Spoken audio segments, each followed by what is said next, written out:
My name's Tim Cossar. I'm the CEO of Puia in Rotorua, New Zealand. We're a very large tourism organisation based around Maori culture and heritage. Been operating for over 60 years in our current form.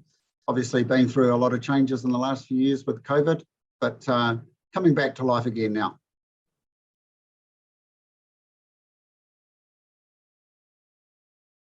Retaining and attracting labour in this market's tough. We operate in a small provincial New Zealand centre. The labour pool's quite shallow, and so we've got to really compete for the labour resources that are out there. We're finding we're just having to meet the market with labour rates primarily at the moment to attract the right talent in, to deliver to the guest experiences we need to deliver to. It's just essential that we meet the market, particularly in areas like chefs, restaurant managers. But in other areas where we've got shortages, we've had shortages in things like wood carvers, which are really important to our business. They've been proved quite challenging as well. So we've seen the need to meet the market there also. The other thing that we're trying to do is obviously just make sure that we're seen by potential employees or future employees as a place that they want to work. We're quite fortunate in that a lot of Māori want to work in a Māori organisation, and that's really helpful to us.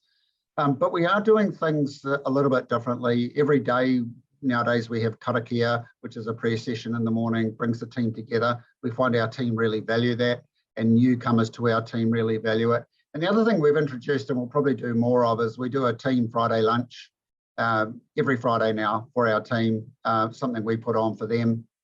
And we really find that there's a huge amount of benefit with that. And I've done lots of things as a manager over the years, but the old Friday lunch at Te Puia has been one of the most popular things I think I've ever done.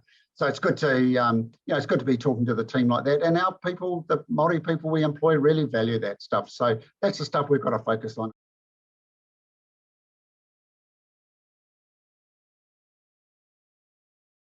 There are a number of employees that we had to lay off initially with COVID that obviously we wanted back.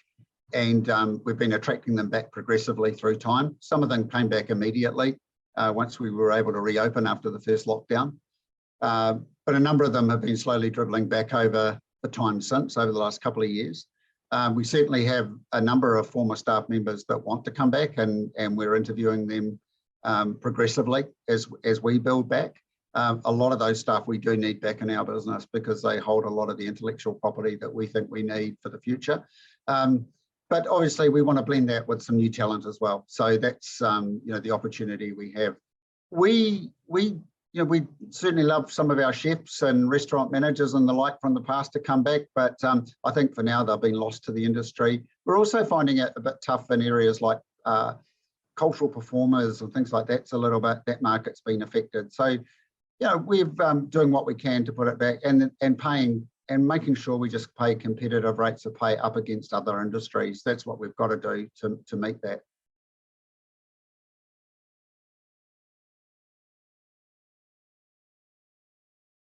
Yeah, building back Te Puia's employer brand is as much about building back tourism as a place to work, as an industry to work, because it's been badly damaged. So yeah, we're having to do things in our workplace that make it more exciting, more involving, and just making sure that we're offering those things that people are really wanting as an employer. And we're finding those things, those simple things like Friday lunch for our employees, making sure we're paying the living wage, making sure that we employees who've got students, or got youth as their, as their children, offering them holiday jobs and things like that. They're the sorts of things that we can do that make a difference to our employees and make a difference to our employer brand in a town like this. And that's what we're doing. We're really just focusing in on that and trying to make it make our industry look exciting again. I've said to our team, we just really need to be a positive force of change here and a positive force for the future. And if we're positive about it, positive things will come our way.